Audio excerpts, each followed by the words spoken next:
Salam alaikum, Azoul, Fellawen, wesh rakoum. Écoutez, merci pour tous vos commentaires de soutien à la souveraineté de l'Algérie. Vous savez, j'ai été vraiment ému quand j'ai vu des commentaires de qualité, des commentaires nationalistes, des commentaires patriotiques, des commentaires de femmes et d'hommes qui soutiennent l'Algérie, qui veulent que l'Algérie reste un pays libre, un pays indépendant, un pays souverain.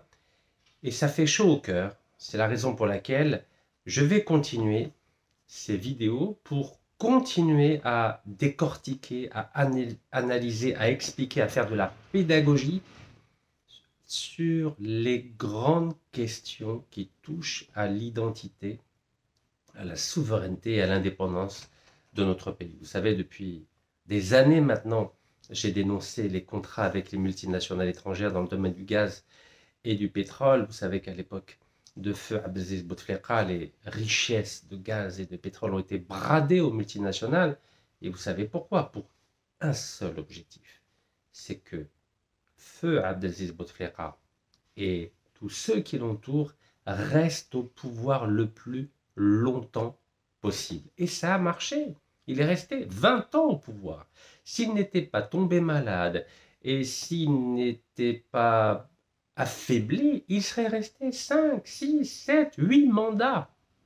Tout ça pour que lui et son entourage, ce que j'ai appelé à l'époque la mafia des 40 voleurs, restent au pouvoir pour profiter de tous les privilèges liés au pouvoir. Et le principal privilège lié au pouvoir, c'est évidemment l'argent. Drame, le flous, dinero, monnaie comme l'aura ajnabia.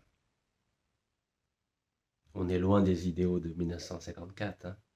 On est loin. Vous savez, vous connaissez le principe de l'usure du pouvoir. Plus on reste au pouvoir, plus on oublie les intérêts du pays et plus on met en avant les intérêts personnels, les intérêts de la famille et les intérêts du clan. C'est comme ça. C'est dans tout le monde entier, dans toutes les civilisations, dans toutes les religions. Le fait de rester longtemps au pouvoir vous fait oublier les intérêts généraux, les intérêts collectifs, les intérêts du pays. Et le fait de rester au pouvoir fait que vous ne pensez qu'à vous, qu'à votre famille, vos amis, votre groupe. C'est une loi. C'est une loi politique. C'est une loi universelle. Et c'est la raison pour laquelle, après un mandat positif de feu Abdelaziz Bouteflika entre 1999 et 2004, les 3 autres mandats, il n'a fait que penser à ses intérêts personnels, le groupe, le clan. C'est comme ça. Il y a eu la même chose en France. Lorsque Mitterrand a fait son deuxième mandat, vous savez, à l'époque, c'était 2 fois 7 ans à 14 ans. Le deuxième mandat était une catastrophe pour le président français. La corruption, le népotisme. Il avait mis son fils ministre chargé de la coopération. Il n'y a eu que des scandales. Et à votre avis, pourquoi les Américains ont décidé, après le 4e mandat de Franklin Delano Roosevelt, de limiter les mandats présidentiels à 2 fois 4 ans, c'est-à-dire 8 ans maximum, pour éviter justement les scandales de corruption, de favoritisme, de privilèges indus. Ben oui, les Américains, ils ne font pas n'importe quoi, vous savez. La Constitution américaine n'a jamais été changée en 250 ans. Jamais. Il n'y a eu que des petits amendements. Alors que la Constitution française, je crois, c'est 13 fois. Elle a été changée 13 fois sur la même période. Vous imaginez? Eh oui. Car ceux qui ont rédigé la Constitution américaine, à la fin du XVIIIe siècle, étaient des hommes sages, très sages. Et malheureusement, l'Algérie a été colonisée par la France. Un pays jacobin où le pouvoir est centralisé, c'est un pouvoir monarchique, vous savez. Un pays très instable. Donc nous avons pris tous les défauts de la France en ne prenant aucune qualité de la France. Et c'est la raison pour laquelle nous avons eu 4 mandats de feu à Abdelaziz Bouteflika. Catastrophe. catastrophique pour l'Algérie, pour sa souveraineté, pour sa liberté, pour sa dignité et pour son développement. Alors pourquoi je vous fais cette introduction? C'est simplement pour vous dire que ce n'est pas facile. Ce n'est pas facile pour le président algérien actuel, c'est Abdelmadjid Tebboune, d'être président de l'Algérie après 20 années de bradage, de destruction de la souveraineté algérienne. Et quand il arrive au pouvoir en 2019, il a bien fallu qu'il s'entoure de collaborateurs, de ministres, de walis, de hauts fonctionnaires. Et ces collaborateurs, ces ministres, ces walis, ces hauts fonctionnaires, qui les a formés? Ben, vous le savez. Toutes ces personnes ont été formées pendant 20 années de Bouteflika. 20 années. Ben, évidemment, ils avaient des mauvaises habitudes. Ils étaient attachés à leurs privilèges. Alors oui, bien sûr, il y a 20 ministres qui ont été emprisonnés pour corruption, 3 anciens ministres qui ont été emprisonnés pour corruption, 3 présidents de la Sonatrach qui ont été emprisonnés pour corruption, 2 anciens vice-présidents de la Sonatrach qui ont été emprisonnés pour corruption. Mais c'est une goutte d'eau par rapport à tous les acteurs de ces 4 mandats de feu Abdelaziz Bouteflika qui sont corrompus, fedem dans le sang, et qui pendant 20 ans, comme Abdeslam Bouchoualeb qui vit des jours paisibles en France, ont servi des intérêts étrangers et ont trahi les intérêts de l'Algérie. Il n'y a pas qu'Abdeslam Bouchoualeb, vous savez, il y a Nassim Ouattara qui pèse 2 milliards de dollars, Farid Bejaoui qui pèse aussi 2 milliards de dollars, Chakib Khalil qui était ancien ministre de l'énergie et président de la Sonatrach en même temps pendant 2 ans, et qui pèse très lourd aussi. Et à cause de lui, l'Algérie était obligée de payer une amende extraordinaire, phénoménale, astronomique, de 4,4 milliards de dollars, plus 2 milliards de dollars de pétrole en nature, c'est-à-dire 6,4 milliards de dollars, ce qui représente plus de 3 millions de logements pour le peuple algérien. Donc il y a eu du sabotage à l'échelle industrielle pendant 4 mandats. Et cette mafia des 40 voleurs, vous pouvez imaginer qu'elle n'a pas disparu. C'est devenu la 5e colonne des corrompus, qui est toujours dans toutes les institutions du pays. En Algérie, en ce moment même où je vous parle. Bien sûr, elle n'est pas aussi puissante que quand elle était au pouvoir, yani Aynani, de façon visible, de façon éhontée, de façon cavalière, mais elle est toujours là. Et cette 5e colonne des corrompus, qui ont détruit et bradé les richesses du pays, elle a un lobby extrêmement fort, un lobby tentaculaire, tant à l'intérieur du pays qu'à l'extérieur du pays. Et c'est cette 5e colonne des corrompus qui fait un lobbying, qui exerce un lobbying extrêmement fort pour que les députés, pour que les sénateurs, pour que des membres du gouvernement votent des lois au profit des multinationales étrangères et contre l'intérêt de l'Algérie. C'est une réalité. Le président de la République, c'est Abdelmadjid Tebboune. Évidemment qu'il en est conscient. Mais vous croyez que le président de la République, c'est Abdelmadjid Tebboune, peut lutter contre des multinationales qui ont leur relais en Algérie, dans toutes les institutions du pays? Je dis bien toutes les institutions du pays. Vous avez bien vu à la Sonatrach. La Sonatrach qui, depuis le 10 septembre 2023, dit qu'elle a mis en place un programme de lutte contre la corruption avec la plateforme Speak Up et Kellem. Et dans la réalité, il n'y a rien, il y a wallo. C'est comme les mandats d'arrêt internationaux contre 30 Algériens condamnés pour corruption et qui ne se concrétisent pas au travers de la rédaction de notices rouges chez Interpol. Vous avez bien vu, tous les jours, je vous montre que Interpol n'a aucune notice rouge au sujet de mandats d'arrêt internationaux délivrés par la justice algérienne. Nous sommes dans une gouvernance de l'illusion, du hef, comme on dit en Derija. Donc pour le président de la République algérienne, si Abdelmadjid Tebboune, c'est extrêmement difficile de lutter contre cette puissance de la 5e colonne des corrompus qui ont détruit et bradé les richesses de l'Algérie depuis déjà 25 ans. Alors que faire? Mais oui, il faut toujours des solutions, n'est-ce pas? Mais il faut d'abord soutenir le président de la République pour qu'il résiste à cette cinquième colonne des corrompus qui sont dans toutes les institutions du pays. Car vous savez, il n'y a que 24 heures dans une journée. Il n'y a que 24 heures. Vous croyez que le président de la République, c'est Abdelmadjid Tebboune, peut surveiller tout ce que font les walis, tout ce que font les ministres, tout ce que font les ambassadeurs, tout ce que font les consuls, tout ce que font les hauts fonctionnaires, tout ce que font ceux qui rédigent les contrats? Non, il ne peut pas. Et c'est pour ça que nous avons des problèmes aujourd'hui, malgré toute la bonne volonté du président de la République, si Abdelmadjid Tebboune. Vous croyez qu'il peut contrôler tous les députés, tous les sénateurs? Non. Vous croyez qu'il peut contrôler ses propres conseillers? Non, vous avez bien vu, son directeur du protocole a été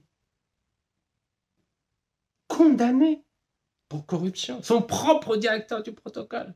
Donc vous voyez bien qu'on ne peut pas contrôler un pays.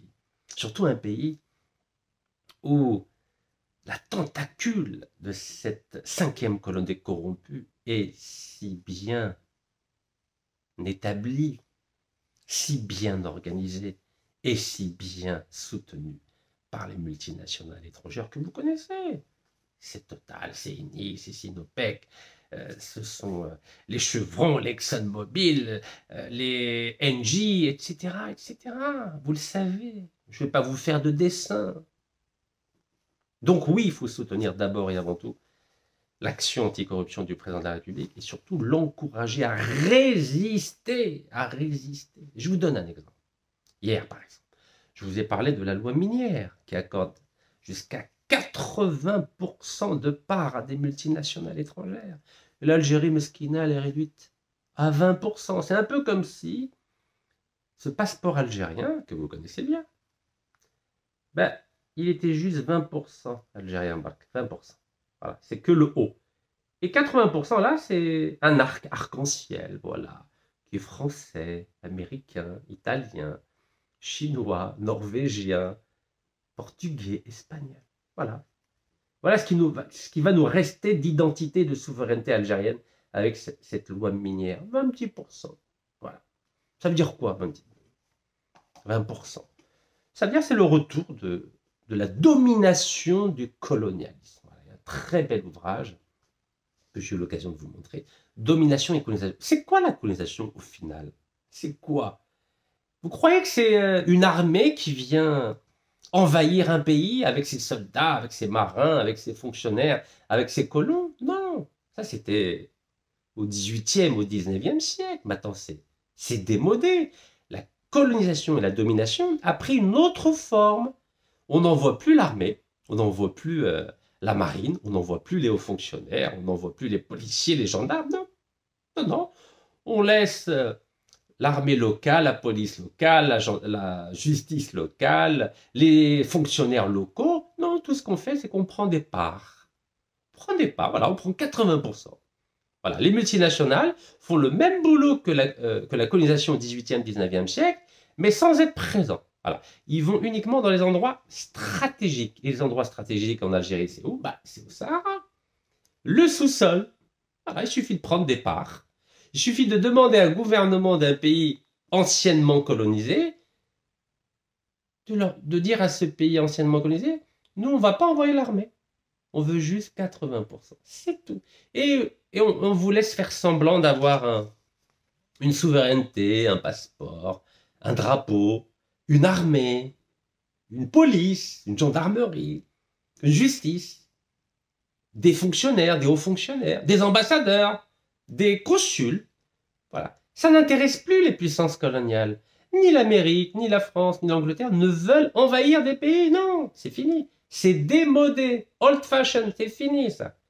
La nouvelle colonisation, elle se fait en laissant la façade d'un passeport, d'un drapeau, d'une armée, d'une police, d'une justice, d'une administration.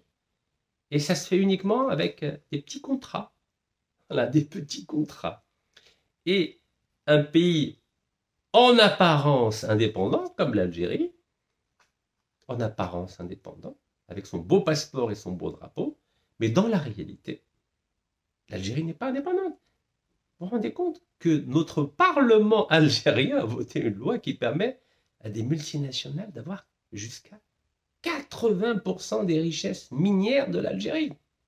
Alors, Feu Bouteflika avait déjà préparé le terrain au niveau des richesses gazières et pétrolières, oui. Bah, je vous ai montré les contrats avec Equinor, Statoil, avec Cepsa, avec Eni, avec Total, etc. etc. Oui, je vais vous les remontrer, puisqu'il faut bien que ça rentre dans la tête des 47 millions d'Algériens en Algérie, des 7 millions d'Algériens à l'étranger. Donc voilà, la colonisation, qui est associée au phénomène de domination, a changé de forme.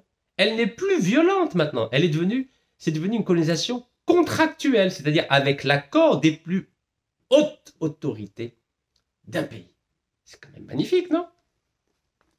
Et si par malheur, un président, en l'occurrence le président c'est Abdelmadjid Tebboune, décidait de revoir ces accords, ces contrats qui ont été signés par son prédécesseur, Feu Abdelaziz Bouteflika, notamment le cas du contrat d'association avec l'Union européenne.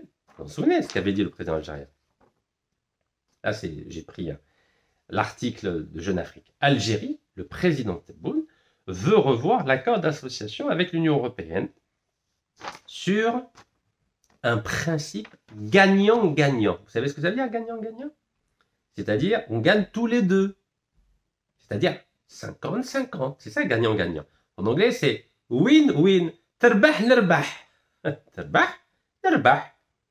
Tu gagnes, je gagne. You win, I win. Voilà ce qu'a voulu renégocier le président de la République, c'est Abdelmadjid Tebboune. C'était quand? C'était le 28 janvier 2025. Vous voyez? 28 janvier 2025. Ben, c'est normal. Il est président d'un pays souverain, avec un passeport, un drapeau, une armée, un gouvernement, un parlement. Ben, c'est normal qu'il puisse émettre le souhait et avoir la volonté de revoir cet accord d'association qui nous a coûté en 20 ans 40 milliards de dollars. 40 milliards de dollars. C'est-à-dire 2 milliards de pertes par an. 2 milliards, vous savez ce que ça représente. C'est 1 million de logements. 2 milliards de dollars, c'est 1 million de logements pour le peuple algérien. هكاك الناس تفهم كي نخسروا 2 ملايير دولار يعني معناتها مليون سكنة للشعب الجزائري اللي ما نقدروش نبنوها. Donc le président algérien a dit, moi je veux revoir cet accord qui nous fait perdre l'équivalent d'1 million de logements par an. 1 million de logements par an. Alors, tout le monde était content, ben oui. Win-win, gagnant-gagnant. C'est pas 80-20, c'est 50-50. C'est 51-49, vous connaissez la règle maintenant. Alors, ça c'était Jeune Afrique. Le Monde, le 27 janvier, en a parlé aussi. L'Algérie veut renégocier l'accord avec l'Union européenne selon un principe gagnant-gagnant. Le président algérien souligne que la révision de l'accord s'impose au regard de la réalité économique actuelle. C'est important. Hein? L'argument du président, c'est que la révision de l'accord s'impose au regard de la réalité économique actuelle, sachant qu'à son entrée en vigueur en 2005, je vous rappelle qu'il a été signé en 2005 mais appliqué en 2005, les exportations de l'Algérie étaient basées principalement sur les hydrocarbures. Voilà, c'était ça l'argument du président algérien. Les choses ont évolué, donc on doit réviser cet accord qui a fait perdre à l'Algérie 40 milliards de dollars en 20 ans. Ben, bravo. Oui, c'est courageux de la part du président algérien. Voilà, il essaie de corriger les erreurs de Feu Abdelaziz Bouteflika. Voilà, il veut remettre le principe de gagnant-gagnant. C'est-à-dire, tarbah, nerbah, you win, I win, et tu gagnes, je gagne. Voilà, donc on doit soutenir l'action du président de la République, Abdelmadjid Tebboune, car il défend la souveraineté algérienne, il défend les intérêts de l'Algérie. Donc ça, c'est sa décision à lui, en tant que président. Et personne ne peut lui enlever cette prérogative présidentielle de vouloir défendre les intérêts souverains de l'Algérie. Et fort de sa position de président de la République, qu'avait-il dit le 23 mars 2025? Il avait dit que l'État sanctionnera quiconque touche à la stabilité du pays. Pourquoi il a dit ça, le président de la République, Saad Abdelmajid Tebboune? Allège, ça c'est la radio algérienne, vous voyez. Gallek, l'État sanctionnera quiconque touche à la stabilité du pays, à l'unité nationale et aux valeurs de la société algérienne sous couvert de liberté d'expression. Voilà, c'était l'angle général de sa déclaration. Mais la liberté d'expression, elle autorise à défendre la souveraineté nationale, nous sommes d'accord. Je m'appelle Rachineka, je suis un simple citoyen algérien. Je crois que la Constitution, même le président de la République, Saad Abdelmajid Tebboune, est content de voir que des Algériens défendent la souveraineté nationale. Je ne défends pas mes intérêts personnels. Est-ce que j'ai déjà réclamé un dinar, un euro, un dollar? Est-ce que j'ai déjà volé un dinar, un euro, un dollar? Jamais. Donc je défends les intérêts supérieurs de l'Algérie. L'Algérie, je vous rappelle, c'est un héritage de nos chouhada et de nos moudjahidines, je vous le rappelle. Chouhada, Rabbi rahamhum. Donc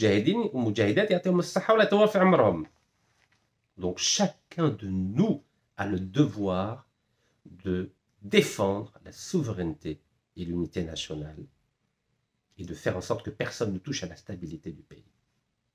C'était le sens de la demande du président algérien de réviser l'accord d'association avec l'Union européenne selon le principe gagnant-gagnant. Comme ça, tout le monde a intérêt. C'est un principe noble, juste. Cette décision du président algérien, évidemment, elle s'inscrit dans l'esprit qui avait animé l'ancien président algérien, Feu Houari Boumediene, en 1971, quand il a nationalisé les hydrocarbures. C'est-à-dire 100% du gaz a été nationalisé et 51% du pétrole. Et il avait déjà commencé en 1968 en prenant le contrôle de la société américaine Getty, c'est une entreprise pétrolière. 68 déjà. Vous imaginez? Getty a été nationalisé à hauteur de 51% en 1968. 3 ans avant l'ordonnance qu'il a prise le 24 février 1971. Eh oui, car l'Algérie dès 67, dès juin 67, par principe, et vous savez que le président algérien Saad Abdelmajid Tebboune est très attaché aux principes. L'Algérie a des principes solides et nous n'y dérogerons pas. Et bien, Feu Houari Boumediene, lui aussi, avait des principes. Et en 67, quand les États-Unis avaient soutenu Tel Aviv contre la Palestine, vous savez qu'en 67, juin 67, Tel Aviv a pris possession de 100% du territoire palestinien, y compris Jérusalem-Est, plus le Golan syrien, plus le Sinaï égyptien, vous le savez. Et à l'époque, il y avait du NIF en Algérie. L'Algérie avait cessé ses exportations de pétrole aux États-Unis et en Angleterre. L'Algérie a rompu les relations diplomatiques avec les États-Unis et l'Angleterre. Et l'Algérie a pris possession des entreprises anglaises et américaines qui exploitaient le gaz et le pétrole en Algérie. Nous étions à 5 ans seulement après l'indépendance. 5 petites années. Vous imaginez? 5 ans seulement après l'indépendance, où le peuple algérien avait sacrifié dans cette glorieuse lutte contre le colonialisme 1,5 million de martyrs. Et regardez, nous avions l'honneur, la dignité, la volonté et un attachement patriotique sans faille. Sans faille. Et quand l'Algérie publiait des communiqués, notamment le ministère des Affaires étrangères, l'Algérie ne publiait pas tous les jours des communiqués de presse. Non. Elle en publiait un, c'était clair, c'était net, c'était précis et c'était du concret. C'était pas de l'illusion comme aujourd'hui. Alors oui, je défends cette Algérie. Cette Algérie dont tous les Algériens sont fiers. Oui, moi je suis fier de l'action patriotique du président Feu Houari Boumediene. De la même façon, je suis fier de l'action du président Saad Abdelmajid Tebboune quand quand il a déclaré et actionné les leviers pour renégocier l'accord d'association avec l'Union européenne qui nous a fait perdre en 20 ans 40 milliards de dollars. Oui, bien sûr, je suis fier. Et il faut soutenir à la fois l'action du président actuel et honorer l'action de l'ancien président, feu voilé aux médias. Mais vous avez vu la réaction de l'Union européenne. On en a parlé. Mais là, je vous fais un résumé pour que vous compreniez le sens de cette vidéo. Le sens de cette vidéo, c'est de vous dire que c'est extrêmement difficile de défendre les intérêts de l'Algérie dans un monde où les organisations et les États hostiles sont si nombreux. Donc, sitôt le président de la République, Cheikh Abdelmajid Tebboune, a émis son vœu et actionné les leviers pour renégocier l'accord d'association avec l'Union européenne, 6 mois après, l'Union européenne a activé l'arbitrage contre l'Algérie. Alors que l'Algérie a juste dit « Je veux renégocier l'accord d'association avec l'Union européenne selon le principe gagnant-gagnant, au nom de la souveraineté algérienne. » C'est normal, non? Nous sommes un pays souverain, nous avons le droit de renégocier un accord dans l'intérêt de notre pays. C'est ça la souveraineté, non? C'est pour ça qu'on a un drapeau, c'est pour ça qu'on a un passeport, c'est pour ça qu'on a une armée, c'est pour ça qu'on a un parlement et un gouvernement, n'est-ce pas? Mais l'Union européenne, qu'a-t-elle répondu à l'Algérie? Non, non, non, non. Je me contrefiche de votre drapeau, de votre passeport, de votre parlement, de votre gouvernement, de votre armée ou de votre administration. Je m'en contrefiche totalement. Car moi, Union européenne, je représente 29 pays. La 3e économie mondiale. Et moi, je vais imposer ma loi à vous, Algérie, petit pays qui n'avait aucun allié et qui est un pays du tiers-monde. Voilà ce que ça veut dire. Entre les lignes, quand vous lisez ça, l'Union européenne a activé l'arbitrage contre l'Algérie. Cela s'appelle le néocolonialisme. Oui. Et l'Union européenne ne va pas envoyer son armée en Algérie. L'Union européenne ne va pas envoyer sa marine. L'Union européenne ne va pas envoyer des missiles contre l'Algérie. L'Union européenne, dont 2 pays, la France et l'Angleterre, ont l'arsenal nucléaire, ne va pas envoyer la bombe nucléaire, la bombe atomique contre l'Algérie. Non, non. L'Union européenne va juste envoyer une lettre recommandée avec accusé-réception, envoyée par un avocat pour dire « Voici les conditions de l'Union européenne. Vous les acceptez, tant mieux, on préserve votre drapeau, votre passeport. Vous ne les acceptez pas. Il y aura une cour internationale, c'est-à-dire européenne, qui va sanctionner l'Algérie. L'Algérie va être obligée ou de payer une forte amende ou de revenir en arrière, de revenir sur les restrictions commerciales qui ont été mises en place contre notamment l'Espagne et la France à partir de 2021. Voilà ce qui va se passer. L'Union européenne va imposer sa domination à notre pays, l'Algérie. Et vous savez ce que fera l'Algérie? Elle va s'écraser. Et vous savez pourquoi elle va s'écraser? Car le rapport de force entre l'Union européenne et l'Algérie, c'est un rapport 29 contre 1. Ils sont 29 et nous sommes seuls.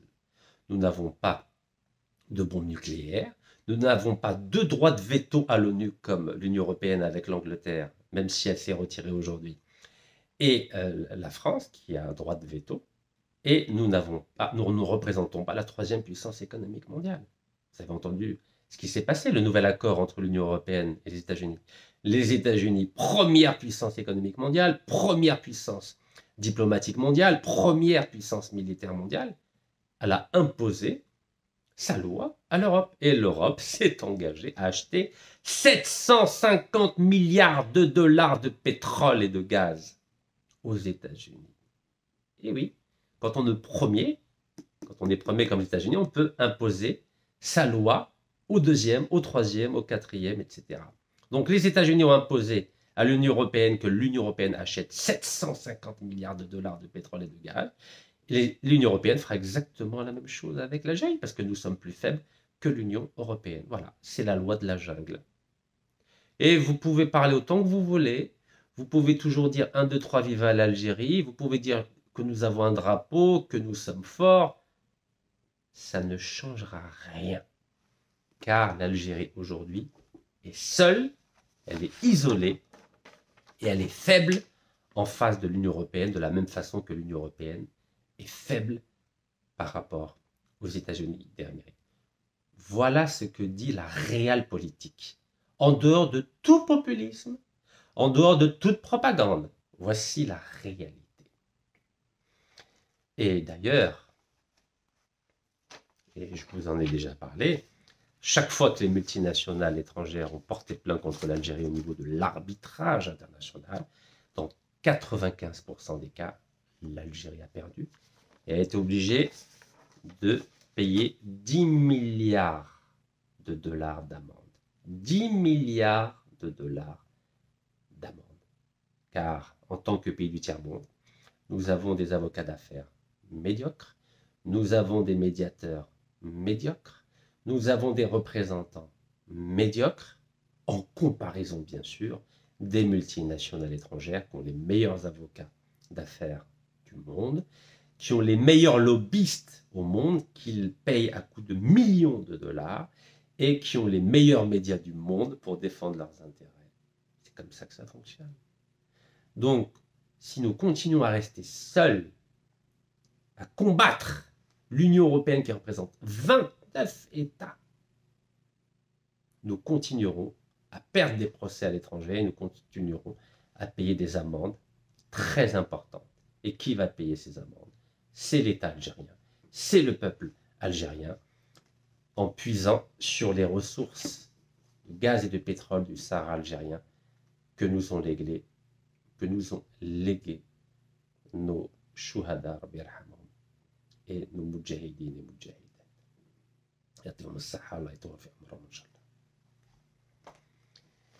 Et j'en veux pour preuve que notre souveraineté aujourd'hui est minimaliste, formelle plus que réelle.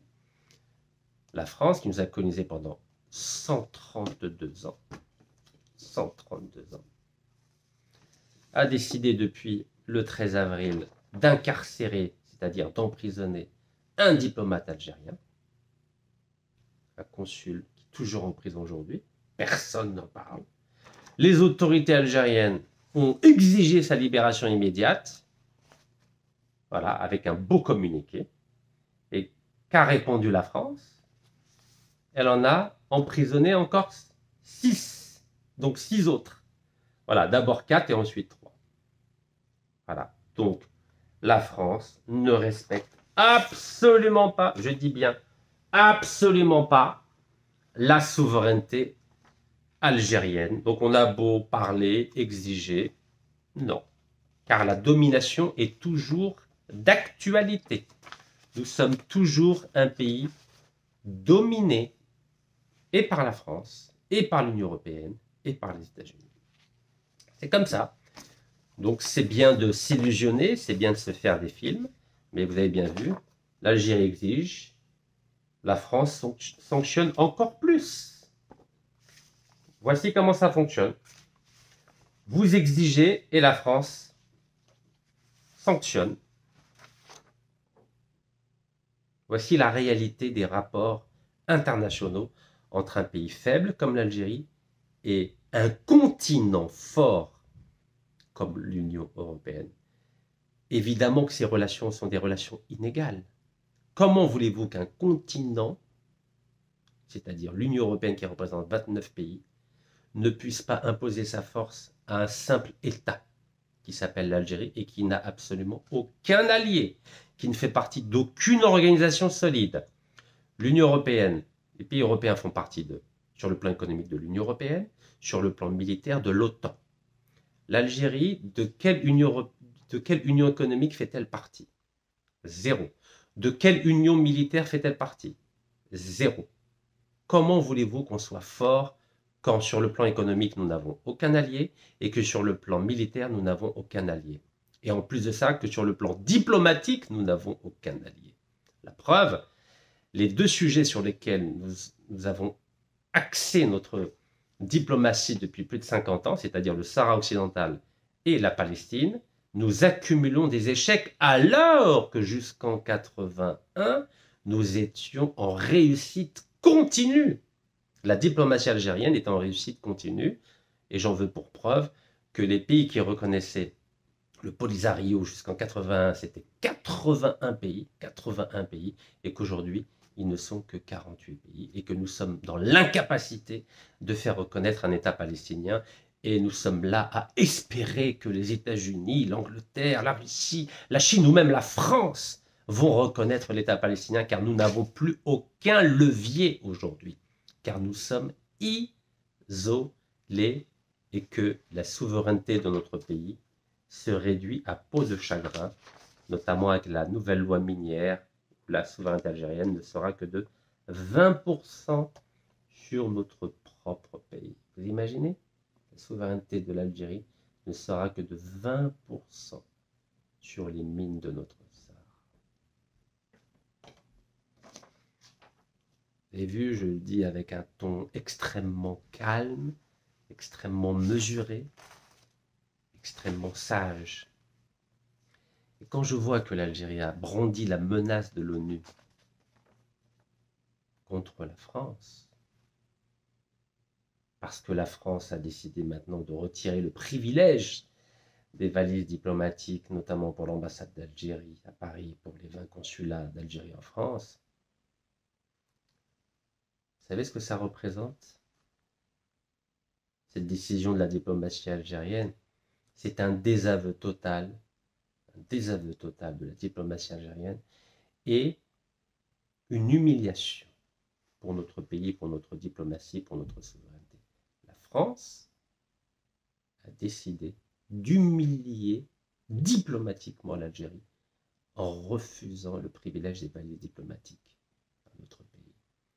Et notre pauvre diplomatie en est réduite à menacer la France, sans actionner bien sûr, ben oui. On n'est plus en 1967, où feu Rouhani Boumedienne, quand il disait quelque chose, il le faisait. Quand il disait qu'il arrêtait l'exportation du pétrole à l'Angleterre et aux États-Unis, il le faisait en vrai. Il le faisait en vrai. Il ne faisait pas que menacer. Il agissait. Arrêt des exportations de pétrole aux États-Unis et en Angleterre. Nationalisation des entreprises anglaises et américaines en Algérie. Et rupture diplomatique avec les États-Unis et l'Angleterre. Ça, c'était Rouhani Boumedienne. Aujourd'hui, on a un ministère des Affaires étrangères qui menace la France à l'ONU à cause des valises diplomatiques. Elle est où la plainte? Est-ce que vous avez entendu l'Algérie? Pourtant, elle fait partie du Conseil de sécurité des Nations Unies en tant que membre non permanent jusqu'au 31 décembre 2025. Vous avez entendu notre ambassadeur dénoncer les agissements de la France à l'ONU? Non. Vous avez entendu notre ministre des Affaires étrangères parler au sein, je ne sais pas moi, de la Ligue arabe ou de l'Organisation de la coopération islamique ou de l'Union africaine ou de l'ONU, dire que c'est condamnable ce qu'a fait la France? Non. Menace. Et avec quel soutien on va pouvoir sanctionner la France? Membre permanent des Nations Unies, membre qui a le droit de veto au Conseil de sécurité des Nations Unies, et membre très important de l'Union européenne, qui, je vous le rappelle, a décidé d'actionner, d'activer de l'arbitrage international contre l'Algérie. Quels sont nos leviers, monsieur le ministre des Affaires étrangères? Vous savez, quand on menace un pays qui est très puissant sur le plan diplomatique, qui fait partie de l'OTAN, comment vous allez faire pour obtenir gain de cause, alors que vous venez de renouveler pendant 25 ans en 2018 du gaz gratuit à Total, 25 ans du pétrole gratuit à Total en 2022, et là un nouveau contrat sur 14 900 km² pour Total, entreprise condamnée pour corruption en Algérie, en France et aux États-Unis. Quel est votre levier, monsieur le ministre des Affaires étrangères? Alors maintenant, avec la loi minière qui accorde jusqu'à 80% des parts aux multinationales dans notre Sahara, quel est votre levier, monsieur le ministre des Affaires étrangères? Vous n'avez aucun levier, et vous le savez. Ça s'appelle du hef. Vous savez ce que ça veut dire, le hef? C'est de la poudre aux yeux. On ne fait pas de la diplomatie avec de la poudre aux yeux. Quand on s'appelle l'Algérie, qu'on a des principes, comme l'a si bien rappelé le président algérien Sir Abdelmadjid Tebboune, on ne fait pas du virtuel, on fait du réel. On fait comme feu Houari Boumediene. On coupe les relations diplomatiques avec la France. On remet en question tous les contrats avec la France. Et on cesse d'envoyer du gaz et du pétrole à la France. C'est comme ça qu'on fait, quand on a des principes. Monsieur le ministre des Affaires étrangères, vous avez un modèle, il est là. Feu Houari Boumediene. Et vous avez son plan d'action, il est là. Cessation de la livraison du pétrole, nationalisation des entreprises anglo-saxonnes et rupture des relations diplomatiques avec l'Angleterre et les États-Unis, juin 67, 5 ans après l'indépendance algérienne. Aujourd'hui, nous sommes à 63 ans après l'indépendance algérienne et nous faisons de la diplomatie de la poudre aux yeux. L'Algérie brandit la menace de l'ONU. Brandit la menace de l'ONU face à la France. Il ne faut pas la brandir, il faut l'actionner. Il faut rompre la relation diplomatique tant que les valises diplomatiques qui représentent le symbole de la souveraineté algérienne ne seront pas respectées, l'Algérie ne rétablira pas ses relations diplomatiques avec la France. C'est comme ça qu'on fait, monsieur le ministre des Affaires étrangères, quand on a des principes et quand on s'appelle l'Algérie. On ne brandit pas, on ne va pas pleurer à l'ONU. Non, l'Algérie peut actionner la rupture des relations diplomatiques en expliquant pourquoi. Car la France ne respecte plus les valises diplomatiques algériennes, ne respecte plus le passeport algérien. Je vous rappelle que le ministre de l'Intérieur a dit qu'il ne reconnaîtrait plus les passeports algériens délivrés par le consulat de Toulouse. Donc, c'est ça qu'il faut faire. Il ne faut pas se contenter de retirer l'ambassadeur d'Algérie à Paris. Non, maintenant que c'est extrêmement grave, il faut rompre les relations diplomatiques avec la France tant que les valises diplomatiques algériennes ne seront pas respectées. C'est comme ça qu'on fait de la diplomatie, monsieur le ministre des Affaires étrangères. Car j'ai l'impression que vous avez la mémoire courte. Mais moi, je n'ai pas la mémoire courte. Moi, je me souviens de ce que faisait Feu Houari Boumediene. Ça, c'est une école diplomatique. Et je vous le dis avec toute la gravité nécessaire pour que le message soit bien compris. On ne menace pas la France à l'ONU. L'Algérie peut actionner la rupture des relations diplomatiques. On n'a pas besoin d'aller pleurer à l'ONU. Pour cela, il faut avoir des principes. Il faut aimer l'Algérie. Il faut défendre la souveraineté algérienne. Il faut défendre les intérêts de l'Algérie et cesser de donner 80% du gaz, du pétrole ou des mines à des multinationales étrangères.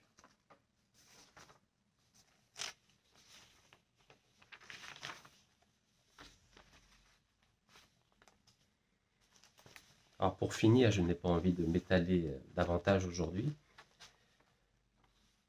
savez, j'ai relu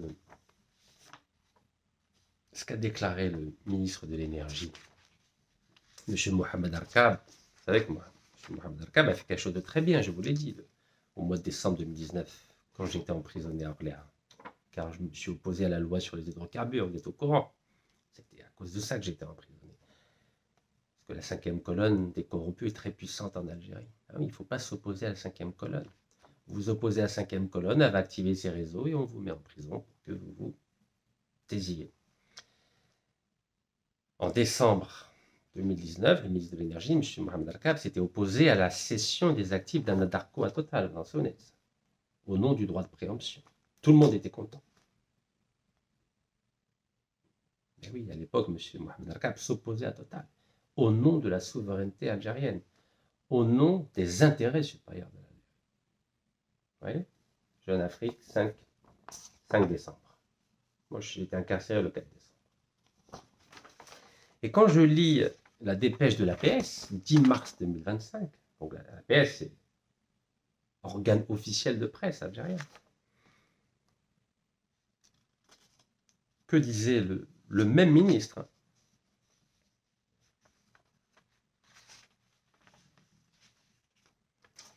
Que disait notre ministre? Vous savez, je vous ai parlé en introduction de l'usure du pouvoir.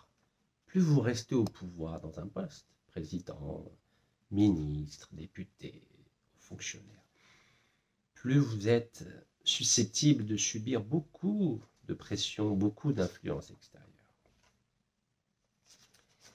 Et notre ministre a décidé de défendre cette loi minière qui vient d'être votée, je vous le rappelle, le 8 juillet au Sénat. D'abord le 16 juin à l'Assemblée populaire nationale et le 8 juillet au Sénat, 124 voix sur 127. 2 abstentions. Non, 2 contre et 1 abstention. Cette nouvelle loi était défendue par M. Mohamed Arkab en disant « ça ne sert à rien d'avoir la majorité dans des mines si elles ne sont pas exploitées ». Oui, il dit ça ne sert à rien. À quoi ça sert d'avoir 51% des mines algériennes si on ne peut pas les exploiter, si l'Algérie n'a pas les technologies?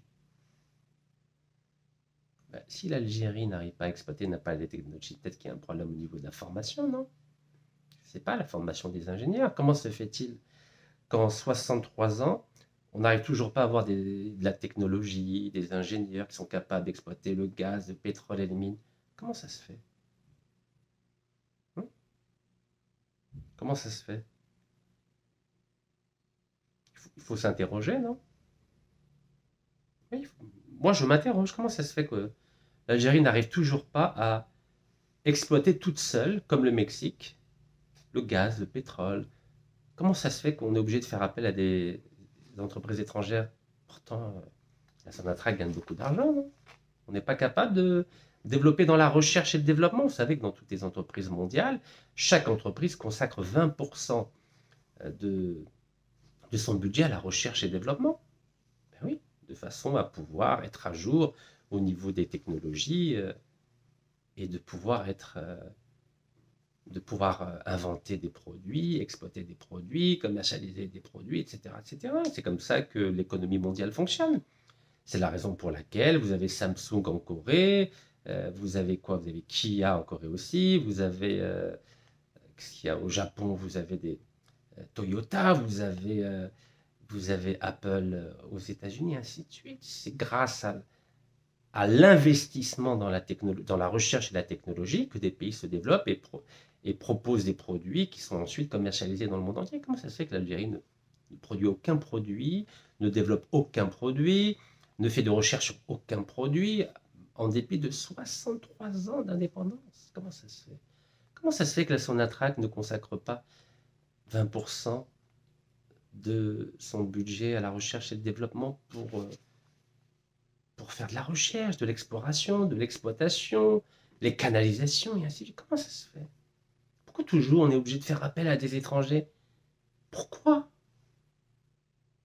Pourquoi on n'investit pas plutôt dans la recherche et le développement plutôt que de brader les ressources de notre pays à des compagnies étrangères? Pourquoi? On s'appelle l'Algérie, non? On a des universités, on a des instituts de recherche. Pourquoi on les booste pas, ces instituts, ces universités, ces écoles? Pourquoi? Et on préfère ne rien faire, porter un costume comme moi, une cravate, signer des contrats de multinationales et puis attendre que les multinationales nous fassent des chèques tous les ans, c'est ça? C'est ça l'indépendance d'un pays? Vous croyez que c'est pour ça que les chouhadas sont morts, Rabbi yarhamhum? Vous croyez que c'est pour ça que les moudjahidines ont combattu? Pour que finalement, on revienne à la situation de l'Algérie avant 1962? C'est-à-dire on ne sait rien faire. On a fond dire ouais. Et c'est pour ça que, puisqu'on ne sait rien faire, puisqu'on n'a pas la technologie, on est obligé de donner 80% aux étrangers, et nous, par principe, on garde 20%, histoire de dire que c'est l'Algérie, c'est ça. Mais 20%, c'est pas la souveraineté. Quand on a 20%, on est minoritaire, et quand on est minoritaire, on n'est pas souverain. C'est-à-dire qu'on n'est pas souverain, c'est-à-dire qu'on n'est pas libre, on n'est pas indépendant, et on ne fait pas ce qu'on veut. Donc, c'est-à-dire que l'Algérie ne nous appartient plus.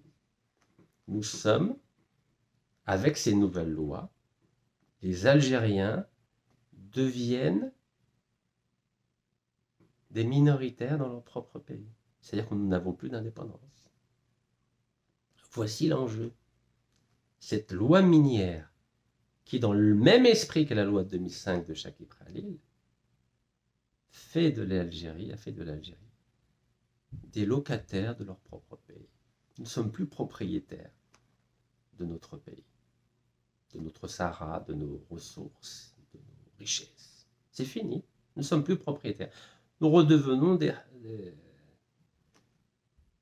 khambès, voilà. Triste, non? Et en plus, c'est voté par un parlement algérien, des députés, des sénateurs, défendu par le gouvernement algérien, le ministre de l'Algérien, qui défendait il n'y a pas longtemps, 2019, il défendait les intérêts de l'Algérie.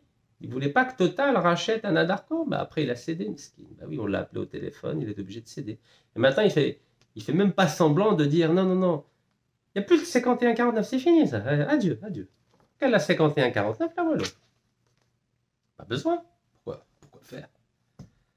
Mohamed Arkab, c'est bon, il a compris. Hein, il faut qu'il défende les intérêts des multinationales. Il ne va plus défendre l'intérêt de l'Algérie. Pourquoi faire?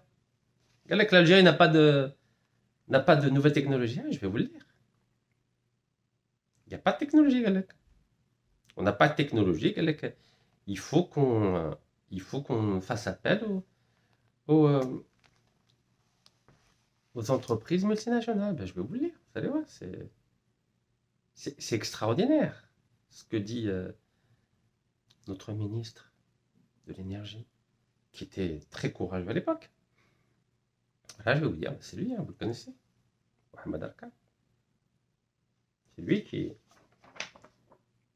voulait faire respecter la règle 51-49 pour éviter que Total rachète le deuxième plus grand gisement de pétrole d'Algérie, Hassi Barkane. Ça, c'est 2019. Regardez 2025.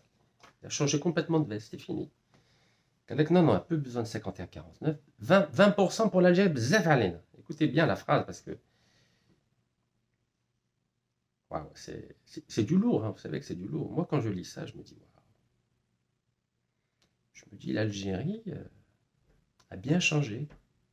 Moi, je ne reconnais plus l'Algérie. Vous savez, en dehors de l'action du président Abdelmajid Tebboune, je ne reconnais plus l'Algérie. Un pays qui ne défend plus sa souveraineté n'est pas un pays. On devient une filiale, 20%. Voilà. Et la maison mère, c'est la France, l'Angleterre, les États-Unis, l'Italie, voilà, l'Espagne. Voilà. On devient une filiale du monde. Voilà. On n'est plus un pays, c'est clair. À partir du moment où on ne respecte plus nos valises diplomatiques, on ne respecte plus nos passeports, et qu'on ne cherche même plus à avoir 51% de notre Sahara, bah, ça veut dire qu'on n'est plus un pays, on est une filiale. On est une filiale. Alors, je vais vous sortir cette phrase magnifique. Hein. Vous savez, c'est beau. Moi, je trouve ça tellement beau, tellement dramatique, tellement tragique, que c'est triste. Alors, bismillah.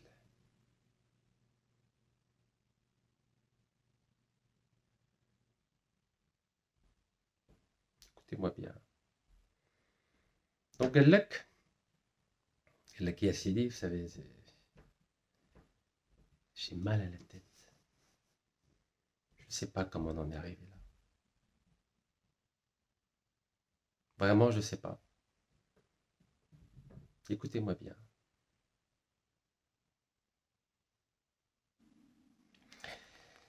Astaghfirullah ya Rabbil alamin. Il a mis en avant le besoin pressant d'investissement intensif dans l'exploration minière. C'est-à-dire que l'Algérie n'a pas d'argent. S'il dit qu'il a mis en avant le besoin pressant d'investissement intensif dans l'exploration minière. Donc la Sonatrach ou le ministère de l'Énergie n'a pas d'argent pour faire des investissements intensifs dans l'exploration minière, alors qu'on a des ressources énormes en terres rares. Mais on ne veut pas investir de l'argent, c'est bien ça. Donc Galec, il a mis en avant le besoin pressant d'investissement intensif dans l'exploration minière en recourant aux technologies modernes. Donc il dit, nous, on n'a pas de technologie moderne. En 63 ans, on n'a rien investi dans les technologies, dans la recherche, rien. Donc nos instituts de recherche en Algérie, ils produisent quoi? Rien, c'est ça. Wello. 63 ans, production technologique, zéro, c'est bien ça. Donc on a une indépendance factice. Donc on arrive à avoir des Algériens à l'étranger qui sont capables de déposer des brevets pour les batteries lithium pour Tesla, mais en Algérie, rien, il n'y a pas de brevet, pas de recherche, pas de technologie, wello.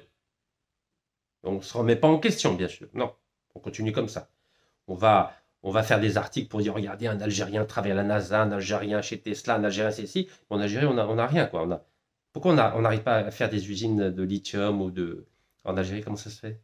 Pourquoi on a des Algériens de talent à l'étranger, on n'a rien en Algérie? Comment ça se fait? On ne se pose pas la question, non? On laisse comme ça. Donc on laisse comme ça et on va faire appel aux investissements étrangers, comme si que l'Algérie n'avait pas d'argent. On va recourir aux technologies modernes des étrangers parce que l'Algérie n'a pas de technologie. D'où l'importance d'établir des partenariats. Partenaires, normalement, c'est 50-50. Hein, d'où l'importance d'établir des partenariats avec des sociétés expérimentées. Ça veut dire que Sonatrach, ou alors des entreprises des minières algériennes n'ont pas d'expérience. 63 ans d'indépendance, on a zéro expérience. Alors qu'on est sur place. Hein. Je vous rappelle que le Sahara, c'est en Algérie. On est sur place. Donc en 63 ans, on n'a pas développé d'expérience en Algérie. Ouais, rien. Ni dans le gaz, ni dans le pétrole, ni dans les mines. Rien. OK. Donc ces sociétés expérimentées disposant des techniques et ressources financières nécessaires. Ces sociétés étrangères disposent de techniques et de ressources financières nécessaires. Mais les entreprises étrangères, l'argent, ça vient d'où? L'argent vient d'où? Ces entreprises, elles font des prêts à des banques. C'est comme ça qu'elles ont de l'argent. Vous croyez que Total, l'argent de Total, par exemple, ou d'Eni, ça vient d'où? Ça vient des banques. Ils font appel à des banques et ces banques-là leur prêtent de l'argent et avec cet argent-là, vont l'investir dans du gaz, dans du pétrole, dans de l'or, dans du fer. C'est comme ça que ça fonctionne. Mais je vous rappelle que la Sonatrach, c'est pas la plus grande, c'est pas l'entreprise la plus riche d'Afrique, non? Donc on a de l'argent à la Sonatrach. Pourquoi on fait appel à des compagnies étrangères pour des ressources financières alors que la Sonatrach, c'est l'entreprise la plus riche d'Afrique? On a de l'argent, oui ou non? Je sais pas, moi j'ai entendu le président le jour, il a dit à 72 milliards de dollars. Donc on a de l'argent. Donc on ne va pas faire appel à des entreprises étrangères alors qu'on a de l'argent et qu'on peut investir nous-mêmes dans les mines, non? Ou dans le gaz ou dans le pétrole, sachant qu'on est sûr d'avoir du gaz, du pétrole, du fer. On le sait, ça.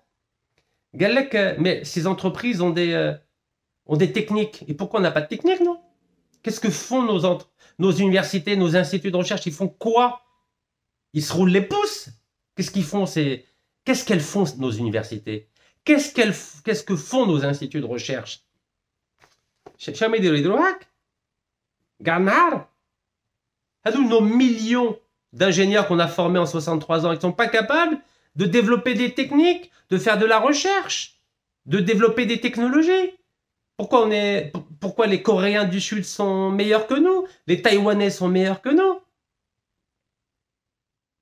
Vous savez que l'entreprise des semi-conducteurs taïwanais, c'est un tout petit pays, c'est une petite île, toute petite île. Il n'y a rien. Il y a des séismes tout le temps. Etc. Vous savez qu'ils ont une entreprise qui pèse 1000 milliards de dollars. C'est pas virtuel, hein, c'est les semi-conducteurs. C'est ce qui permet de développer l'intelligence artificielle. Taïwanais. Ni pétrole, ni gaz, ni or, ni rien du tout. Que de l'intelligence. Donc nous, en 63 ans, on n'a développé aucune intelligence, c'est ça? Corée du Sud, il n'y a rien. Pas de pétrole, pas d'or, pas de fer, pas rien. Pas de gaz, ni canouello. Regardez Samsung. Samsung représente 25% de la bourse de Séoul. Samsung. Samsung concurrence les États-Unis d'Amérique. Elle concurrence Apple avec iPhone. Wesh درنا 63 ans. Wallo, rien. Donc on est obligé de faire appel à des entreprises étrangères pour leurs ressources financières et pour leurs techniques. Mais on a de l'argent. En tout cas, c'est ce qui est écrit partout. On a de l'argent, non? La Sonatrach, elle génère des bénéfices. Elle a de l'argent, non? On a du pétrole, du gaz. On n'a pas 1 million de barils jour de pétrole? Qu'est-ce qu'on fait avec cet argent-là? Donc la Sonatrach n'est pas capable de mettre 20% pour développer des techniques, la technologie, et que pour qu'elle puisse développer elle-même le gaz, le pétrole, le fer, les mines, etc. On ne peut pas faire ça. Il faut qu'on fasse appel à Total, à Eni, à Liberton, à Sinopec. Donc c'est-à-dire, c'est factice, quoi. Donc notre passeport Khorda, le drapeau Khorda, ou Hachakoum, bien sûr. Vous avez compris le sens de ma c'est-à-dire tout ça, c'est faux, c'est ça, c'est virtuel. هذا الباسبور ماتوا عليه مليون الشهيد ربي يرحمهم. هذا الباسبور هذا. Donc, monsieur Arkab, qu'est-ce que vous êtes en train de nous raconter là? Donc, on a le ministre des Affaires étrangères qui brandit une menace à l'ONU. On a le ministre de l'énergie qui dit qu'on a besoin des étrangers pour les ressources financières et techniques. Donc, c'est-à-dire qu'on n'a rien du tout alors. On va pas arrêter de ce hef, cette illusion, ce populisme, cette propagande. Vous vous rendez compte, le ministre, il dit qu'on n'a rien, on n'a pas de technique, on n'a pas de ressources financières. Et c'est pour ça qu'on doit donner 80% aux étrangers. Alors ce même ministre-là, il y a 6 ans, il disait qu'il faut appliquer la règle 51-49. L'Algérie ne doit pas donner les actifs d'Anadarko à Total. Moi, ça sera. Galek.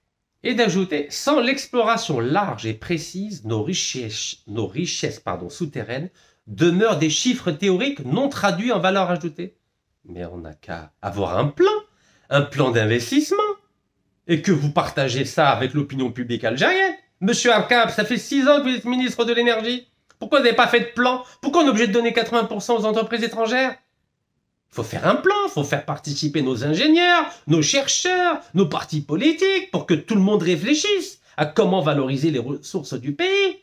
Mais c'est pas la peine, on a besoin de technique, on a besoin de ressources financières, et si on n'exploite pas, c'est des richesses théoriques. Comment ils ont fait les Taïwanais pour avoir une entreprise qui est cotée 1000 milliards de dollars? 1000 milliards de dollars, Taïwan. Vous savez ce que c'est? 1000 milliards de dollars. Et les Américains sont obligés d'acheter tous les semi-conducteurs aux Taïwanais. Nvidia, la première capitalisation mondiale, 4000 milliards de dollars. Elle est obligée d'acheter les semi-conducteurs aux Taïwanais. Vous vous rendez compte? Des ressources, on est obligé de faire appel aux techniques étrangères et au financement étranger, alors que nous, on est très riches. Il y a quelque chose qui cloche, non? Est-ce que mon discours est absurde? Est-ce que ce que je vous dis est censé ou complètement décalé par rapport à la réalité? Qu'est-ce que nous avons produit depuis 63 ans? Est-ce que nous avons produit de l'intelligence? Nos contrats juridiques sont mal faits. Notre diplomatie est en perte de vitesse. Notre ministère de l'énergie est incapable de développer les ressources du pays. Il est obligé de faire appel à des étrangers. Donc ça veut dire que la Sonatrach qui a été créée en 63, elle ne sert plus à rien. Puisqu'elle est obligée de donner 75% à Hassimouina à Equinor, 75% à Birsmana à Cepsa, 65% à Eni et à Neptune Énergie à Adrar, et puis là maintenant on va donner 80% pour les mines. Donc c'est à dire que le ministère de l'énergie, le ministère de la Sonatrach ne servent à rien. En gros, on est juste une boîte aux lettres, quoi. C'est des coquilles vides. Mais dans ce cas-là, retournons en arrière. Redonnons le drapeau à la France et le passeport à la France. Et puis voilà. Puis on arrête de faire croire aux Algériens qu'on est indépendant. Retournons à la colonisation. Puisqu'on ne sait rien faire. À quoi ça sert d'avoir un drapeau, une armée, une justice, une administration, Si on n'est même pas capable de développer nos propres richesses qui sont dans notre propre pays, à quoi ça sert d'avoir un État si cet État-là est défaillant? L'État algérien aujourd'hui, selon les déclarations du ministre de l'Énergie, M. Mohamed Arkab, est défaillant, puisqu'il n'a pas l'argent, il n'a pas les techniques pour développer nos propres richesses, et qu'on doit donner 80% aux étrangers. Ben, retournons à la colonisation. Et on arrête cette pièce de théâtre. Ou alors, si vous n'êtes pas capable, ben, il faut démissionner. Monsieur Arkab, vous n'êtes pas capable, il faut démissionner. Démissionnez. Voilà, donnez votre lettre de démission au président de la République. Ben, si vous n'êtes pas capable, vous, avec le ministère de l'Énergie, la Sonatrach, l'entreprise la plus riche d'Afrique, de développer le gaz, le pétrole et les mines sans donner 80% aux étrangers, ben, il faut démissionner. Il ne faut pas voter des lois qui vont nous bloquer pendant 30 ans. Vous savez ce que ça veut dire 30 ans, monsieur Arkab? 30 ans. En plus, renouvelable, illimité. Renouvelable, illimité. C'est incroyable. Mais c'est insensé. Mais c'est insensé ce qui est en train de se passer. Apparemment, ça ne dérange pas les Algériens. Bon, vous pouvez imaginer que ce texte de loi, donc 218 articles, vous pouvez imaginer que ce n'est pas les Algériens qui l'ont rédigé. Un Algérien patriote qui aime son pays, vous croyez qu'il va rédiger une loi où il va donner 80% aux étrangers? Sauf si maintenant, la 5e colonne a pris le pouvoir au ministère de l'Énergie.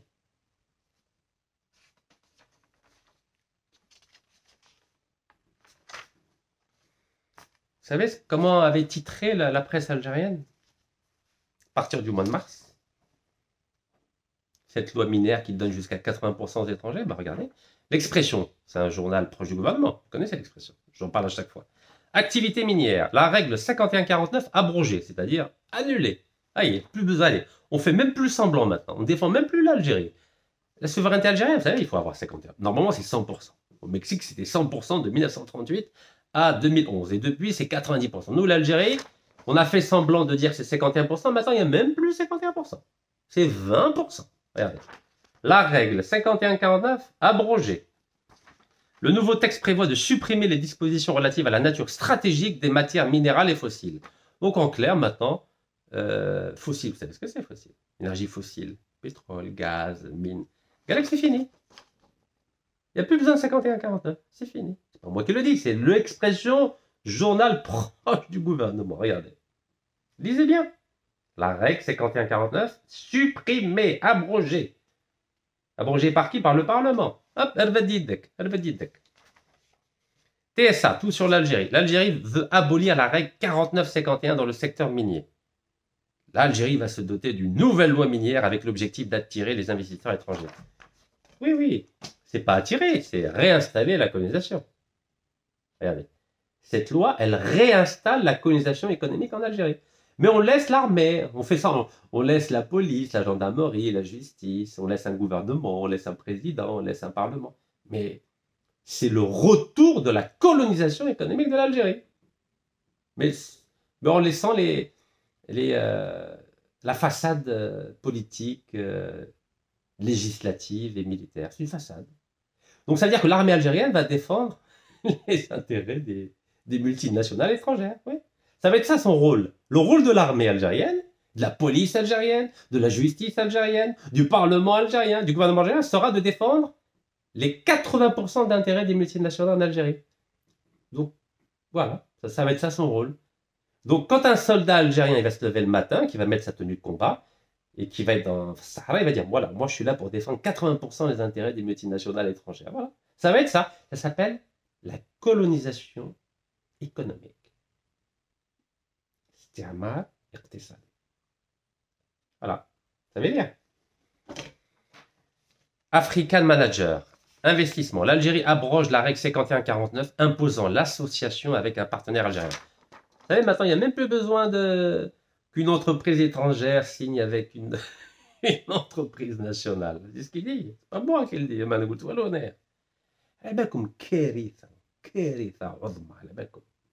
Et je le dis très sérieusement. Alors, vous savez, ce qui me sidère, c'est qu'il y en a qui continuent à défendre. Vous savez, il y a toujours les Bini Oui Oui. À l'époque de Bouteflika, ils défendaient comme quoi les étrangers ont 65-75% du gaz et du pétrole. Ben, c'est les mêmes aujourd'hui qui défendent la loi, les mêmes.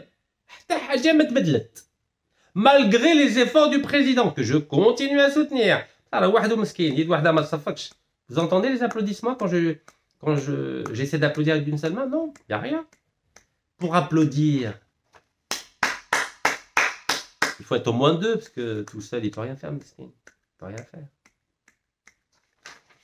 Agence éco-financière. Le Parlement algérien adopte une loi qui ouvre des projets miniers jusqu'à 80% de capitaux étrangers. Ça vous fait pas mal, franchement, regardez. Agence écofin, c'est-à-dire économie financière. Ça vous fait pas mal au cœur de lire ça? Voilà, entre nous, binatna. 80%. Le Parlement algérien, c'est des gens qui ont été élus, attention, hein, Parlement, là, les députés, les sénateurs. Ils ont été élus par le peuple algérien. Même si c'est que 12%. Le Parlement algérien adopte une loi qui ouvre les projets miniers jusqu'à 80% de capitaux étrangers. On a l'impression que l'Algérie n'a plus d'argent. Elle est obligée de faire appel aux capitaux étrangers. On a l'impression que c'est Mozambique, ou la Centrafrique. On a l'impression qu'on est en 1980, vous n'avez pas d'argent. C'est Ahmed Rosali Meskin, il a essayé de contacter les étrangers. Ali Benouari Fani, il était ministre du budget. On a 25%. À l'époque, c'était ça. Hein, on a donné que 25%. Maintenant, on donne 80%. C'est la catastrophe, il y a que 80, regardez, 80%. Le Parlement adopte une loi favorable aux investisseurs étrangers dans les mines. Ouais, c'est bien. Regardez, j'ai fait exprès, hein, j'ai même pas voulu refaire l'imprimante. Regardez, si c'est des gens qui lèvent leurs mains là, ils ont fait exprès de mettre des députés à Sahara. Normal, regardez les députés. Regardez. Bon, j'ai pas voulu montrer leur visage parce que c'est. Regardez, député de Sahara. Oui, il dit oui, je suis d'accord, je vends l'Algérie à 80%, il n'y a pas de problème. Venez installer le colonialisme économique, venez installer votre domination économique, il n'y a pas de problème. Vous imaginez un Algérien du Sahara qui ose lever sa main pour vendre l'Algérie aux étrangers à hauteur de 80%, et le ministre de l'énergie, il dit c'est une bonne chose, hein, c'est bien, c'est très très bien. Bravo Alek. Hein. Donc en gros, on va refaire dans les mines ce qu'on a fait avec Tossiali. Bah oui, Tossiali. Qu'est-ce qu'a fait feu Abdelaziz Bouteflika en 2007? Tossiali, c'est l'acier. L'acier. T'as compris? En 2026, Tossiali va exporter 4 milliards de dollars d'acier. On est très fiers, nous, en Algérie. Mais ce que personne vous dit, à chaque fois je vous dis, j'espère que ça va rentrer dans votre tête, le problème, c'est que l'Algérie a 0%. On a 0%. On a 0% à Tossiali. Algérie qui est à Oran. C'est un peu que la même chose. Oran n'a pas de chance, mesquine. Avec Renault Fitlilet Fanny Lhef, elle a promis qu'elle allait créer une industrie sidérurgique à Warren. Ils ont fait 25 000 Renault symboles en disant qu'ils allaient avoir au moins 30% de taux d'intégration. Finalement, le ministre de l'Industrie, M. Farhat Aïtali, il a dit qu'il n'y a même pas eu 4,7% de taux d'intégration. C'est-à-dire c'était que du montage. ومن بعد ضحكوا على طحكوا تضحكوا على العملي شكون ثاني عملي معزوز فوالا ضحكوا عليهم ودخلهم للحبس alors que Renault il continue à se moquer des Algériens. Tossiali pareil. Toute la presse algérienne est très très fière de parler de Tossiali. L'Algérie va exporter 4 milliards de dollars d'acier en 2026, mais à aucun moment ils vous disent que 100% du capital de Tossiali Algérie appartient aux Turcs et que nous on a 0%. Voilà, chaque fois je vais vous le montrer ça. Pour que ça rentre bien dans votre tête que l'Algérie n'a aucune indépendance. Je dis bien aucune indépendance. Aucune indépendance. Nous sommes en train de vivre une nouvelle colonisation économique. Quand une société appartient à 0% à un pays, est-ce qu'on peut dire qu'on est souverain? On peut dire qu'on est indépendant et libre? Pas du tout. On a zéro souveraineté sur Tossiali. Je dis bien zéro. Et en plus de ça, on aura fait une exonération de l'impôt sur les sociétés pendant 8 ans. Il paie rien. Et des exonérations douanières, avantages douaniers et fiscaux. En plus de 0% d'actionnaires algériens dans Tossiali. Ça s'appelle la colonisation économique. Nous sommes en plein dedans. En plein dedans. Et bien sûr, 47 millions d'Algériens, ou Hachali Mesnalouch, ça ne les intéresse pas. Document officiel, hein. Commission de surveillance des opérations boursières. Vous savez, je ne parle jamais sans preuve. Je ne parle jamais sans preuve. Voilà. Voilà, 3 frères. Il y a 2 frères qui ont 79,8%. Et le troisième frère, que j'ai regardé sur Internet. Ayyan Tossiali, c'est le troisième frère. Il a 0,2%. Donc les 2 premiers frères, 53,8%, 26%.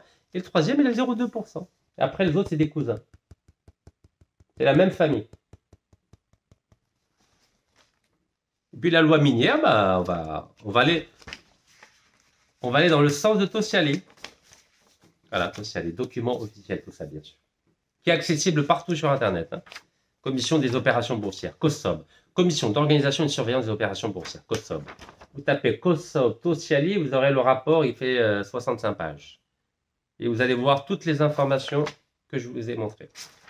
Et bien sûr, en dépit de tous les faits prouvés, vous avez le président de la Sonatrach qui vous dit que la Sonatrach produit 90% du pétrole algérien. Mais il n'a pas de problème, hein, monsieur Rachid Hachichi. Il n'a aucun problème. Hein. Mais c'est comme ça qu'on dit في الدوار تاعنا. قال لك 90% من الانتاج تاع البترول الجزائر. قال لك الجزائر. Alors qu'en 2013, un article, alors que je vous ai prouvé tous les contrats, je vous ai montré tous les contrats, mais c'est bien d'avoir des références françaises, parce que les Français, ils défendent leurs intérêts. Jean-Pierre Sérigny, en 2013, il a publié un article dans Orient 21, la baisse de la production algérienne d'hydrocarbures s'accélère, 16 mai 2013. Galec, la Sonatrach est devenue un producteur minoritaire, 53,4% du pétrole produit en 2009, donc en 2009. L'article est écrit en 2013, mais il parle de la production de pétrole algérien en 2009. Avec 53,4% du pétrole produit en Algérie l'était par des compagnies étrangères. C'est-à-dire que la Sonatrach ne produisait que 46,6%. Donc on est très très loin des 90%, monsieur le président de la Sonatrach, Rachid Hachichi. Mais c'est normal de... Et bien sûr, il n'apporte aucune preuve, hein, il n'apporte aucun chiffre, rien. Voilà, il balance les chiffres comme ça. Qu'en Algérie, on n'a pas besoin de prouver, d'argumenter. Ben oui, ils n'ont pas été à la Sorbonne ni à Stanford, Hadoun Nassado. Vous avez compris? Oh, mais Goulou, il n'y a pas besoin. J'ai le statut de président Sonatrach, je dis ce que je veux. Et la presse va répercuter l'information au Chabi Mmenni. Regardez. Les compagnies étrangères, déjà en 2009, elles produisaient 53,4% du pétrole algérien. Vous pouvez imaginer que ce chiffre a augmenté depuis. Et je vous l'ai prouvé, parce qu'on passe notre temps à donner des cadeaux. Voilà. Je vous ai dit, par exemple, qu'à Bir Seba et Bir Msana, l'Algérie n'a que 25%. Voilà, confirmé par le site officiel de la compagnie pétrolière vietnamienne qui répète que, voilà, qu'à Bir Smana et Bir Seba, la Sonatrach n'a que 25%. 25%. Elle a confirmé ça le 14 mars 2025. Donc on est loin des 90%, monsieur Rachid Hachichi. Hein. Equinor, le Norvégien, a dit aussi que sur le site de Hassimouina, l'Algérie n'a que 25% et que eux ont 75%. Donc on est loin des 90%, monsieur Rachid Hachichi, hein, n'est-ce pas? On est loin. Hein. Bon, à chaque fois, je vais vous montrer. Paris Argan Nord, l'Algérie n'a que 40%. Et les Anglais Harbour Energy et Repsol ont la différence, c'est-à-dire 60%. Donc on est loin des 90%, monsieur Rachid Hachichi, n'est-ce pas? On est loin. Hein. On dit à Adrar, l'Algérie n'a que 35%. Donc dans le site de Toit de Gaz, depuis 2002. Hein, depuis 2002. Hein. Voilà, vous voyez, l'Algérie n'a que 35% et Eni avec Neptune Energy, anciennement Gaz de France, à 65%. Nous sommes loin des 90%, monsieur Rachid Hachichi, n'est-ce pas? On continue. À Ain Salah, la Sonatrach n'a que 35%. 35%. 35%. Et Eni a pris les 33,15% de British Petroleum et Statoil à 31,85%. Voilà, ça c'est Ain Salah. Vous savez, je vais répéter ça inlassablement. Voilà. Sur le site officiel d'Equinor. Hein, Equinor. Donc, vous voyez, monsieur Hachichi, Nous sommes loin des 90% de la production contrôlée par la Sonatrach. On est très très loin, monsieur Kachichi. Bon, bref, ça va pas du tout. Et si les Algériens ils veulent vendre le pays, et s'ils sont d'accord, moi j'ai rien à dire. Hein, moi je suis quoi? Moi je suis un grain de sable dans l'horizon de la souveraineté algérienne.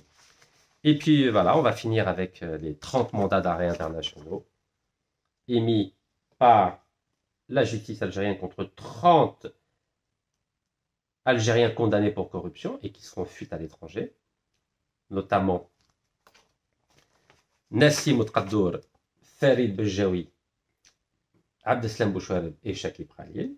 Donc nous allons regarder sur le site d'Interpol. Normalement, ils sont recherchés par toutes les polices du monde, on verra. Allez, on y va. Tous les jours, on va faire ça. Tous les jours, tous les jours. Et je vous ai dit, là, j'ai donné 15 jours à la Sonatrach et à Interpol de faire le nécessaire. Sinon, c'est mon avocat qui va faire appel à un huissier pour constater que personne n'est recherché. Voilà. Eh bien, regardez, on est sur le site d'Interpol, vous voyez. Alors, on fait ça rapidement, parce que tous les jours, pour vous dire que rien n'avance. Voilà, j'ai fait Algérie et je fais rechercher et on verra s'il y a des recherches. Eh bien, il n'y a rien, toujours rien. Voilà, vous voyez, Algérie, toujours rien. Canoualo, l'Algérie ne recherche personne. Bon courage. Allah veut tahiyat Jazair. Allah yarham shuhada wa barakallah.